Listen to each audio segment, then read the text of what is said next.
Hi friends, ನಮಸ್ಕಾರ. ಮತ್ತೊಮ್ಮೆ ತಮಗೆಲ್ಲ ಪೂಯಾಸ್ ಕಿಚನ್ಗೆ ಸ್ವಾಗತ.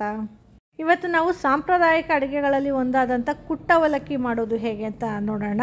ಅದಕ್ಕೆ ಮುಂಚೆ ನೀವಿನ್ನು ನಮ್ಮ ಚಾನಲ್ಗೆ ಸಬ್ಸ್ಕ್ರೈಬ್ ಆಗಿಲ್ಲ ಅಂದರೆ ಖಂಡಿತ ಸಬ್ಸ್ಕ್ರೈಬ್ ಆಗಿ, ಹಾಗೆ ಪಕ್ಕದಲ್ಲಿರೋಂಥ ಬೆಲ್ ಐಕಾನ್ನ ಕ್ಲಿಕ್ ಮಾಡಿ, ಹಾಗೆ ಫೇಸ್ಬುಕ್ಕಲ್ಲಿ ಕೂಡ ನಮ್ಮ ಪೇಜ್ನ ಫಾಲೋ ಮಾಡಿ. ಹಾಗಿದ್ರೆ ಈಗ ಕುಟ್ಟ ಅವಲಕ್ಕಿ ಮಾಡೋದು ಹೇಗೆ ನೋಡೋಣ ಬನ್ನಿ. ಇದಕ್ಕೆ ನಾನು 1 ಕಪ್ಪಷ್ಟು ಗಟ್ಟಿ ಅವಲಕ್ಕಿ ತೊಗೊಂಡಿದ್ದೀನಿ. ಈ ಅವಲಕ್ಕಿ ಅದಕ್ಕೆ ಹೇಗೆ ಮಾಡೋದು ಅಂತ ನೋಡೋಣ ಬನ್ನಿ. ಇದಕ್ಕೆ ಮೊದಲಿಗೆ ನಾನು 2 ಟೇಬಲ್ ಸ್ಪೂನಷ್ಟು ಕಡಲೆಕಾಯಿ ಬೀಜ, ಹಾಗೆ 2 ಟೇಬಲ್ ಸ್ಪೂನಷ್ಟು ಹುರ್ಗಡ್ಲೆ ಹಾಕ್ಕೊಂಡಿದ್ದೀನಿ. ಮತ್ತು 3 ಬ್ಯಾಡಗೆ ಮೆಣಸಿನ್ಕಾಯಿ, 3 ಖಾರ ಮೆಣಸಿನ್ಕಾಯಿ ಹಾಕ್ಕೊಂಡಿದ್ದೀನಿ.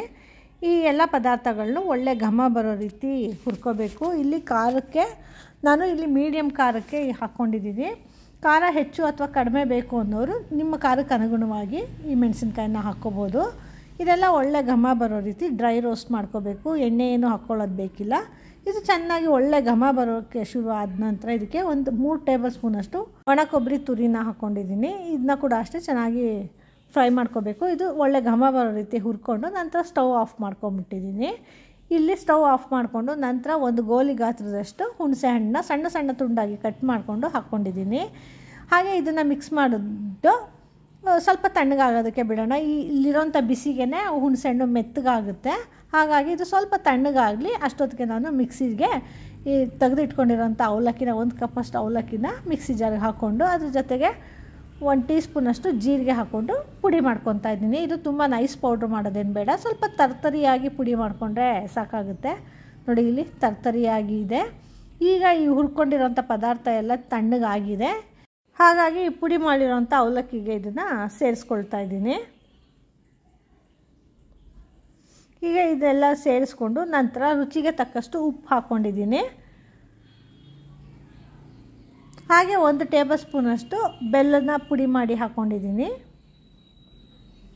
ಈಗ ಇದನ್ನ ಕೂಡ ಚೆನ್ನಾಗಿ ನುಣ್ಣಗೆ ಪುಡಿ ಮಾಡ್ಕೋಬೇಕು. ಈಗ ಇದನ್ನು ನೈಸ್ ಪೌಡ್ರ್ ಮಾಡಿಕೊಂಡ್ರೆ ಚೆನ್ನಾಗಿರುತ್ತೆ. ನೋಡಿ, ಇಲ್ಲಿ ನುಣ್ಣಗೆ ಪುಡಿ ಆಗಿದೆ.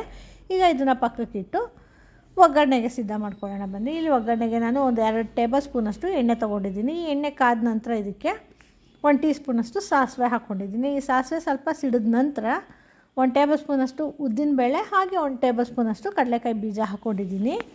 ಈ ಅವಲಕ್ಕಿ ತಿನ್ನೋವಾಗ ಇದೆಲ್ಲ ಬಾಯಿಗೆ ಸಿಗೋದಕ್ಕೆ ತುಂಬ ಚೆನ್ನಾಗಿರುತ್ತೆ. ಅದಕ್ಕೋಸ್ಕರ ಇದು ಒಳ್ಳೆ ಹೊಂಬಣ್ಣ ಬರೋ ರೀತಿ ಫ್ರೈ ಮಾಡ್ಕೋಬೇಕು. ನೋಡಿ, ಇದು ಹೊಂಬಣ್ಣ ಬರ್ತಾ ಇದೆ. ಇದು ಫ್ರೈ ಮಾಡಿಕೊಂಡು ಈಗ ಇದಕ್ಕೆ 1/2 ಟೀ ಸ್ಪೂನಷ್ಟು ಹಿಂಗನ್ನ ಹಾಕ್ಕೊಂಡಿದ್ದೀನಿ.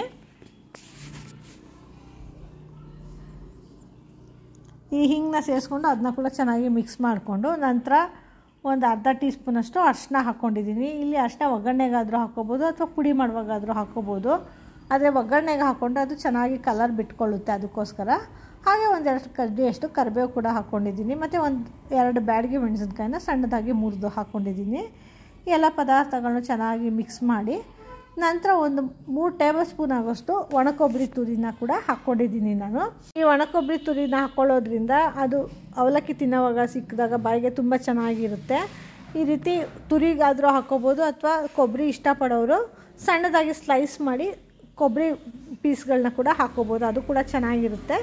ಈ ಎಲ್ಲ ಪದಾರ್ಥಗಳು ಸ್ವಲ್ಪ ಚೆನ್ನಾಗಿ ಒಳ್ಳೆ ಘಮ ಬರೋ ರೀತಿ ಹುರಿದ ನಂತರ ಈಗ ಮಿಕ್ಸಿನಲ್ಲಿ ಪುಡಿ ಮಾಡಿ ಇಟ್ಕೊಂಡಿರೋಂಥ ಅವಲಕ್ಕಿ ಮಸಾಲೆನ ಸೇರಿಸ್ಕೊಳ್ತಾ ಇದ್ದೀನಿ.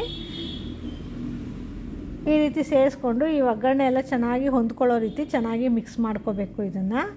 ಇದು ಪ್ರವಾಸಕ್ಕೆ ಹೋಗೋವಾಗ ಅಥವಾ ಮನೆಯಲ್ಲಿ ಸಂಜೆ ಸ್ನ್ಯಾಕ್ಸ್ಗೆ ಕೂಡ ತಿನ್ನೋದಕ್ಕೆ ತುಂಬ ಚೆನ್ನಾಗಿರುತ್ತೆ. ಹಾಗೆ ತಿನ್ನೋಕ್ಕೆ ಕೂಡ ಚೆನ್ನಾಗಿರುತ್ತೆ. ಅಥವಾ ಮೊಸರು ಹಾಕ್ಕೊಂಡು ತಿನ್ನೋದು ಕೂಡ ತುಂಬಾ ಚೆನ್ನಾಗಿರುತ್ತೆ. ಹಿಂದೆ ಪ್ರವಾಸಕ್ಕೆ ಹೋಗೋವಾಗ ಅಥವಾ ಮಕ್ಕಳಿಗೆ ಸ್ಕೂಲಿಂದ ಬಂದ ತಕ್ಷಣ ಸ್ನ್ಯಾಕ್ಸಿಗೆ ಕೊಡೋದಕ್ಕೆ ಈ ರೀತಿ ಯಾವಾಗಲೂ ಮನೆಯಲ್ಲಿ ಕುಟ್ಟ ಅವಲಕ್ಕಿನ ಸಿದ್ಧಪಡಿಸಿ ಇಟ್ಟಿರ್ತಿದ್ರು. ಹಾಗೆ ಹೊರಗಡೆ ಹೋದಾಗ ಅಥವಾ ಪ್ರವಾಸಕ್ಕೆ ಹೋದಾಗ ಈ ಊಟ ತಿಂಡಿಗಳು ಸೆಟ್ಟಾಗಿಲ್ಲ ಅಂದಾಗ ಈ ರೀತಿ ಮಾಡ್ಕೊಂಡು ಹೋದರೆ ಇದಕ್ಕೆ ಸ್ವಲ್ಪ ನೀರು ಚುಮ್ಕಿಸ್ಕೊಂಡು 10 ನಿಮಿಷ ಮುಚ್ಚಿಟ್ಟು ನಂತರ ತಿಂದರೆ ಇದು ಸಾಫ್ಟಾಗಿ ಕೂಡ ಆಗಿರುತ್ತೆ. ಅದು ಕೂಡ ತುಂಬಾ ರುಚಿಯಾಗಿರುತ್ತೆ. ಹಾಗೆ ಈವ್ನಿಂಗ್ ಸ್ನ್ಯಾಕ್ಸ್ಗೆ ಕಾಫಿ ಜೊತೆ 1-2 ಸ್ಪೂನ್ ತಿನ್ನೋದು ಕೂಡ ತುಂಬ ಚೆನ್ನಾಗಿರುತ್ತೆ. ನೋಡಿದ್ರೆ ರುಚಿಕರವಾದಂಥ ಹಾಗೆ ಸಾಂಪ್ರದಾಯಿಕವಾಗಿರುವಂಥ ಕುಟ್ಟ ಅವಲಕ್ಕಿ ಮಾಡೋದು ಸುಲಭ, ಹಾಗೆ ರುಚಿ ಕೂಡ ಅಷ್ಟೇ ತುಂಬಾ ಅದ್ಭುತವಾಗಿರುತ್ತೆ. ಹಾಗೆ ನೀವು ಇದನ್ನು ಹಾಗೆ ತಿನ್ನೋಕ್ಕೆ ಇಷ್ಟಪಡ್ತೀರೋ ಅಥವಾ ಮೊಸರು ಜೊತೆ ತಿನ್ನೋಕ್ಕೆ ಇಷ್ಟಪಡ್ತೀರೋ ಅಂತ ಕಮೆಂಟ್ ಮಾಡಿ ತಿಳಿಸಿ. ಈ ರೆಸಿಪಿ ನಿಮಗೆ ಇಷ್ಟ ಆಯಿತಾ? ಹಾಗಿದ್ರೆ ಖಂಡಿತ ಟ್ರೈ ಮಾಡಿ ಹೇಗೆ ಬಂತು ಅಂತ ನಮಗೆ ಫೀಡ್ಬ್ಯಾಕ್ ಕೊಡಿ. ಹಾಗೆ ಇನ್ನೂ ಹೆಚ್ಚು ವೀಡಿಯೋಸ್ಗಳಿಗಾಗಿ ನಮ್ಮ ಪೂಯಾಸ್ ಕಿಚನ್ನ ಲೈಕ್ ಮಾಡಿ, ಶೇರ್ ಮಾಡಿ, ಹಾಗೆ ಸಬ್ಸ್ಕ್ರೈಬ್ ಮಾಡಿ. ಧನ್ಯವಾದಗಳು.